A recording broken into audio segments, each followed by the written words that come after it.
Hi lovely people, it's Rachel and I'm kicking off a little mini series on my channel today which is all about Bible journaling for beginners.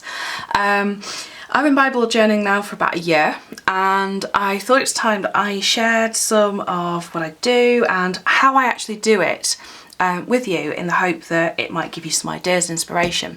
So if there's anything that you really want to know about, can you leave me comments down below and I will make sure that I try and answer those questions and comments in the next video or as it may be. What I thought we would do today is just have a look through kind of where you can journal and some kind of basic supplies. So first up, you don't necessarily need a journaling Bible to journal your faith. You can do it in other places as well. So I have, and I wanted to talk a little bit about that really. I have my traveller's notebook and I use my Cocoa Daisy inserts, and at the back I have a little notes section, and in there I put sermon notes, I put little bits of journaling, little things that are coming to mind. Yeah, whole sentence on that one. But I kind of journal in that as well. I also use the Illustrated Faith devotionals as places to journal and kind of get creative and enjoy. These are a couple that I've done bits in, as you can see. That's one of the Blessings and Lessons. These are last year's, and the Christmas one. Again, there's a setup video on that on my channel, so you can always find that. And that just shows you kind of just some pens, stamps and things. I'm just playing around really. The other thing that is available on the Illustrated Faith website in their print and pray shop is they have printable journals. This is Revival Camp from last year, and again there's kind of a little journal that you can put together, and I've just kind of used their printables and the things they provide just to do a little bit in that. Again, they would all sit in my traveller's notebook, which is a Foxy Fix in case you're wondering. So that's kind of some places you can journal. Then we've got the Bibles, obviously. And I'm onto my second Bible now. This is my first Bible. This is it's practically rubbed off. It's an NIV, available from Amazon. That's where I got it. And yeah, so that was March 2016 to December. And there is so much in here, and I just, do you know, I was flicking through it the other day, looking for something just to remind myself of something that God had said, and it really is just such a blessing to have. So if I just flick into any page, there we go. So this one is a 2 columns per page with a nice margin on the side, which I think is about 2 inches. And then it's lined. It's kind of cream paper, and top tip, always use your back pages, which you will have some that are blank or spare, to do little tests on if you're not sure something's going to bleed through or work. Yeah, top tip there. Now, I love this Bible. I think it cost me about £15, so it's it's not a massive amount to kind of get started with, which is great. And I put on tabs on the edges to make it really colourful. Again, most of what I use is from Illustrated Faith, partly because I love the line, but also, you know, I do stock it, and I enjoy using it. I just think it's such a great kind of resource and a brilliant range that they've got. So there we go, so you can see there's all sorts of things in there. So that is my 2 column. Now the downside to a 2 column journaling Bible is if you do something like here, I've done something on the Beatitudes, but I then wanted to do something here, I've already kind of used my space up on that bit. So my second Bible that I bought, which I got at Christmas, is a single column, and I would really recommend getting a single column if you can. If you've already got a double column, that's fine. There's ways around it. You can use tip-ins, there's always stuff you can do. So this is an ESV version, which, to be very honest with you, I hadn't really read the Bible in the ESV very much. It's by Crossway, and it was only because it was a single column that I really went for it. And I like the wraparound bit, and I think it was pretty, and it was a little bit more of an investment. Again, bought it on Amazon, so I will leave links down below. and print is pretty much, is very similar size to the NIV that I've got here, pretty much the same size, pretty certain it's the same font, but obviously it is in a different translation. Now that really doesn't bother me because when I am studying a passage I'll quite often read it in a few translations anyway. That is what I have my Bible app on my phone for. And if I just show you that, so YouVersion Bible app, you can download that for free. And then, do I love the Bible app? Well, yes I do, but I'm not telling you right now. Oh, go away, go away, go away. No thanks, no thanks, no. They also have every day a verse of the day, which if you're wanting some prompts and ideas for where to start with journaling, verse of the day is quite a nice one to take a peek at, and then you can look it up and do something there. So within this then, as you see, I've started a few entries. I always tab my entries because I love, first of all, I love how it looks at the top, but also I love being able to flick back to my entries easily. So if I'm kind of looking, I'm thinking, oh, am I loved? I can flick in, I can see something I've done. I'm thinking, gosh, you know, I just need some rest at the moment, and I can read what I've done around that. So that's absolutely lovely. And that was a recent one on fear from the Craving Connection devotional. And then I'm in a bit of a phase of journaling song lyrics, and I'm going to use that as a little bit of a basis for what we're going to do over the next few videos. Because this page took me, it was about a 3-hour session, to be honest. But I realised that once I'd done it, I'd used quite a lot of techniques, lots of different things. And I just thought, you know what, I've got some other song lyrics that I want to do some journaling around, going back to the verses that inspired them. So over the next few videos, I thought what I'll do is actually I'll film the process and talk to you about the different supplies and techniques that I'm using along the way. Because, you know, we've got paints, we've got stamps, we've got scrapbook stuff, we've got embellishments, stickers, tip-ins, transparencies, got all sorts in there, clips up the top. So that's kind of where we're going to go with it.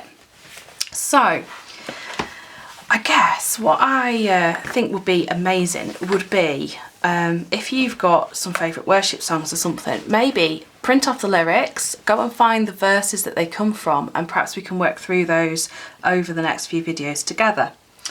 Now, the other thing that I did just want to do was just to show you kind of my supplies. Now, I am very, very fortunate. I'm very blessed. Obviously I have the shop, and I have things from the shop which I then use to demonstrate and so on and so forth. First one is a pen, okay? So I'll take it the right way around, is a pen or a pencil. You can use a pencil, but something to actually write with, because you're going to want to write some response to the verses, or some of your thoughts or prayers or things that God's kind of speaking to you. So this is an Illustrated Faith pen. It's a 0.65, it's the pen set. They also come in a 0.25 and a 0.35. I've then got, if you're wanting to add some colour to your page and you want to use paint and everything, these are kind of my painting supplies. So, and that. Okay, so let's talk about the acrylics first of all. So these, and I've also got gelatos. So these are acrylic paints. They are from Studio Pebio, not quite sure how you pronounce that. Illustrated Faith do a set. I do have some in the shop, and they are lovely as a basic range. You can also sometimes find a really, really good deal on these at places like Hobbycraft. I think I picked up a pack of about 40 for like 25-30 quid. Which is pretty good, I thought. So I've got some basic colours in here which I've pulled out because they coordinate with the Bright and Brave range which I've been using. And white, always essential. So with those I can mix and things and do different stuff with them. You also need, or it's a good idea to have something to put the paint on the paper with. If you're not for brushes, paint cards are absolutely brilliant, and what you would do is just scrape the paint very thinly over the page, but we'll look at that in one of our future videos. Credit card or old gift card will do as just the same job, absolutely fine. I do have some gelatos. These are like, oh, how can I describe them? They're a tube of colour, as you can see, and you can use them wet or dry. If you use them wet, they go a little bit like watercolory. You can also blend them in, and they're just really nice way of getting quite soft colour onto a page. This green is my favourite green in the world ever. It's called Green Tea, and it's why I've not got a green in those, because, well, admittedly I can mix one, but I just love that shade of green. I think it's absolutely lovely. So that's like my little kind of box of acrylics and gelatos and a paint card. Again, that all just sits nice and neatly together. And then I also have some watercolours. Now, bear in mind, you don't need all of these. You might just want to try acrylics, you might just want to try watercolours, you know. Just remember, when I'm showing you things, I've taken a year and a bit to sort of build up my kind of collections. So, watercolours. I have a little sort of palette from Winsor & Newton. And this is actually a selection from a much bigger palette. And because I always look at watercolours and go, I have no idea what colour you are, I include a little swatch of what I've got in there at the moment. And those are just kind of some of my favourite colours that I've been using. I then like to use them with a water brush, which this is, oh, who makes these? These are Pentel or Pentel, and you just fill the reservoir up with water, and then when you come to want to paint, you literally just dab it across your colour, do a swish across the page, clean it off on some tissue, and away you go again. Saves you having to faff around with cups and things, and it's also very, very portable. If you're using watercolour on your page, I prefer, this is my personal preference, I prefer to use gesso to protect the page first. It stops bleed through and it just puts a nice thin layer on that you can work on. And this is Art Basics, and this is clear gesso. So admittedly, when it comes, it looks white. Oh, let's have a little look. I have opened it. Why are you not coming up? There we go. So it does look white, but it dries clear. So, and we'll see how to use that in another video, and you'll need something to put it on, a brush or a sponge or something. So that's kind of the colour bit. You can of course also use pencil crayons, coloured pens, anything that you want there. I then am a big fan of certain bits from the Illustrated Faith range. I love alphabet letters. These are great. So alpha stickers, because do you know what? I can't letter to save my life. And all this beautiful calligraphy and writing that I see, and I'm like, I can't do that. But I can stick stickers, so that's what I do. I also like using the little sign of paper pieces that come in different selection packs. And some of them also have verse prompts on the back, which is really nice. And then I have a range of clips and tabs just to decorate the top of the page with. And again, some of these will kind of prompt a journal entry. So there's one here that's got the word everlasting on. Well, that makes me think of, right, what verses talk about everlasting, and what can I do there? And then I have some little embellishments as well. So I've got different paper clips for the top. I absolutely love these enamel hearts. I use these on so many pages. They just add a nice little kind of three-dimensional bit to it. And I've also got like some little bow clips as well. So it's kind of like the pretty nice to haves, I think. So, other things that you might want to use, washi. If you're a planner girl, goodness knows you've probably got some washi somewhere. You might want to use scrapbook paper, transparencies, and other little things that are there. So I'm going to stop that now, and what we'll do on next video is we'll start a Bible journaling page together, and I'll show you how I go about kind of choosing elements for it and kind of the whole process of it. I think I've got on my mind at the moment, I've got the song No Longer Slaves, and it's that line that we're no longer a slave to fear.